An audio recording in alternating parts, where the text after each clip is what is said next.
Magandang araw sa iyo. Eto na naman tayo para himayin yung mga material na binigay mo sa amin. Ang focus natin ngayon, dalawang napaka-importanting konsepto mula sa mga turo ni Kristo, yung Great Commandment at saka yung Great Commission. Ano nga ba to at bakit daw sila pundasyon? Oo, tama. Parang ito nga yung pinaka-core, di ba? Hindi lang basta utos, kundi parang blueprint talaga ng pamumuhay. Titignan natin ano yung laman ng bawat isa, tapos paano sila konektado, at meron ngang isang practical na paraan daw dito para maisabuhay natin. Okay, sige. Simulan natin doon sa Great Commandment. Sabi sa Mateo 22, nung tinanong si Jesus ano ba talaga ang pinaka-major sa lahat ng utos, ang sagot niya dalawa raw. Una, ibigin mo ang Panginoon mong Diyos ng buong puso mo, buong kaluluwa mo, at buong pag-iisip mo. Malinaw, di ba? Yun ang number 1. Tapos, hindi lang yon, dinugtong niya agad yung pangalawa. Ibigin mo ang iyong kapwa gaya ng pag-ubig mo sa iyong sarili. Ang ganda nung pagkakasunod-sunod. Sabi sa source, kailangan daw munang maayos yung connection mo sa Diyos, yung pag-ibig sa Kanya, bago mo talaga maibigay yung tunay na pag-ibig sa kapwa. Parang yung una yung pinanggagalingan ng pangalawa. Okay, may point. Pero 'di ba, nagtanong ma sila noon, sino ba exactly yung kapwa ko? Doon na pumasok yung kwento, yung talinghaga ng mabuting Samaritano sa Lucas 10. Ano yung takeaway doon base sa nabasa natin? Napakalinaw nung punto doon eh. Yung kapwa mo, hindi lang yung kakilala mo o kagrupo mo. Hindi lang yung kapitbahay. Ang kapwa mo ay kahit sino na nasa paligid mo, na kailangan ng tulong mo, ng awa mo, ng pagkalinga mo, kahit pa yung tingin ng lipunan sa kanya ay iba o kaaway pa nga. Parang binabasag yung mga pader, no? Oo nga, oo nga. Breaking barriers talaga. So, galing dyan sa pundasyon ng pag-ibig, paano to kumukonekta dun sa Great Commission naman, yung nasa Mateo 28? Ito na ba yung parang go forth and multiply na utos? Exactly. Parang ganun na nga. Ito yung huling bili ni Jesus bago siya umaakyat sa langit. Ito yung misyon para sa mga followers niya. At hindi lang to basta, gawin nyo to. May 4 na key elements daw ito based sa material mo. Una, proclamation. Ipahayag mo raw yung magandang balita. Okay, proclamation. Pangalawa, discipleship. Hindi lang basta maniwala, kundi gumawa ng mga alagad na, sumusunod talaga, natututo. Kasama dyan yung pagbabatismo. Hindi lang convert, dapat disciple. Tama. Pangatlo, empowerment. Hindi to kaya sa sariling lakas lang. Kailangan yung tulong, yung kapangyarihan ng banal na espiritu. At pang-apat, yung extent o saklaw. Grabe.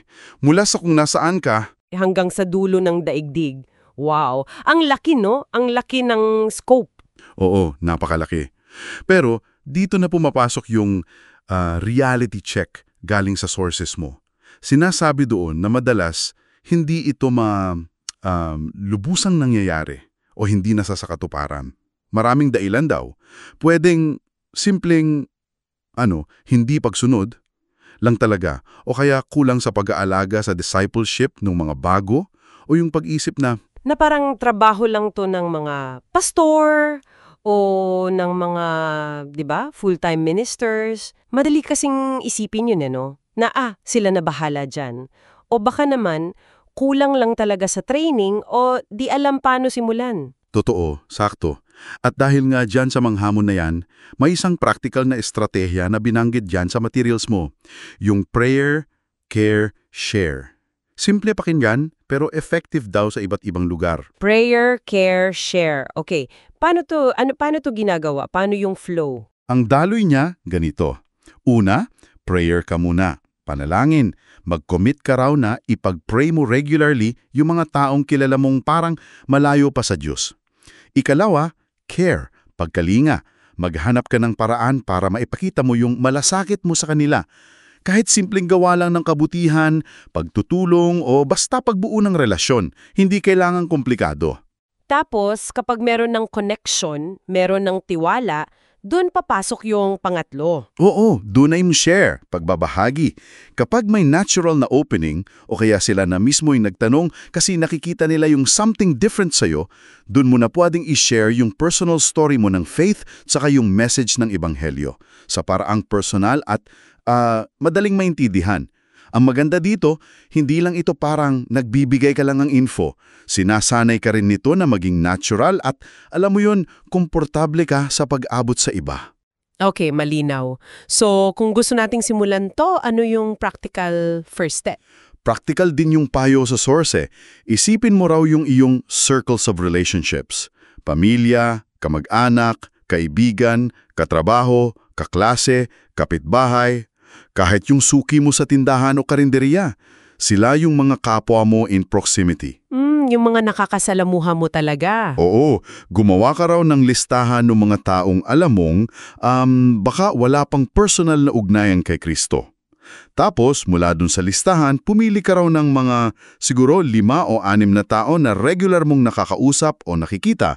Sila yung uunahin mong pagtuunan ng prayer, care, share. Gets, parang manageable pag ganun. So, para sa'yo na nakikinig, ano yung pinaka-summary o take-away natin dito?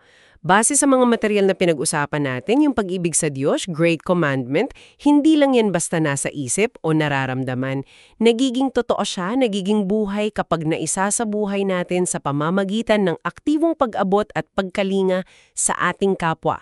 Kasama na dyan yung Great Commission, lalo na sa mga hindi pa siya kilala. At meron namang practical na paraan tulad nung prayer, care, share. Oo. At siguro bilang huling pagninilay na maiiwan sa'yo, bukod dun sa organized approach na prayer, care, share, sa paanong mga simple at pang-araw-araw na paraan pa, yung mga di planado, yung mga biglaan lang, mo pa kayang maipakita yung pag-ibig at pagkalinga sa mga kapwa mo. Lalo na siguro sa mga taong di mo ine-expect na makakasalubong o makaka-interact. Yun, isang bagay na pwede mong pag-isipan.